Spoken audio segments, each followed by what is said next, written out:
بسم الله الرحمن الرحيم الحمد لله رب العالمين أنا سنتهين عورهم هنا هيا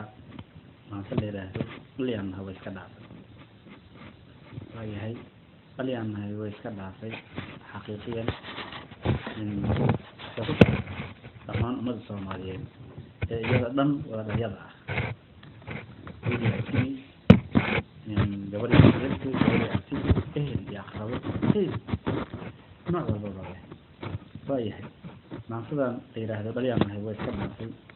waxaan ku bilaabay sidan waxaan wuxuu yiri dhalyaan nahay weyska dhaafay haddaan dhibta la isla qaybsan dhalyaan nahay weyska dhaafay haddaan dhiig la isu shubeynin dhalyaan nahay weyska dhaafay adoo dacadiid u jeefa haddii aan dhimanayo dhalyaan nahay weyska dhaafay haddaan laygu dhowrin dhalyaan nahay weyska dhaafay haddaan xididkii is dhowrin dhalyaan nahay weyska dhaafay markuu wiil dheega gooyay abtii wiilashu dhalodan dhalyaan nahay weyska dhaafay haddii daris lagu dhigteeyay dhalyaan nahay weyska dhaafay haddii dhamac la isku daaray dhalyaan nahay weyska dhaafay anoo dhul shaqeeyay jooga dooniyo aan haysan dheefna markii hadal dhiiladii leh walaalkay dhagahayga saaray dhalyooy waan kuu dhasho marnaba kaa dhaqaaqi maayo haddaanse kugu dhowrsan waayo haddaan kugu dheersan waayo qurux kugu dheehan waayo inaan ku dhigaan ku dhaartay inaan dhaqashada taloobo cidaan doonaa la dhiibto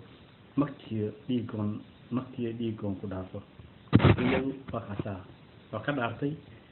haddii aan laysku dhowrin ee walaal iyo ehel iyo aqrabo iyo rixim laysu ilaalin iyo xidid oo Soomaali abtigood ay dilaan adeerkood walaalkood dilaan wax walba isdiyaan wax walba fawdo iyo qabiil xun oo wax micnaheedu leeyahay ay noqdaan waa ku dhaartay inaan inta ka taloobo meelaha hadda aan joogo aan iska taloobo oo Ilaahay kuma daraadee maqti iyo dhiig iyaga aan la dhiibto aniguna ay magaca Soomaali aan ka dhaarto oo magaca Soomaali iska ilaaliso waayo Soomaalinimadan waxba ii tarimayso haddii aan lagu dhowreynin oo lagu dhaafaynin oo walaalkay Soomaaliya dhiigayga dhimashadeeda aysan dhibaynaysan xanuujinaynin waa mahadsantihiin wabillahi tawfiiq والسلام عليكم ورحمة الله وبركاته.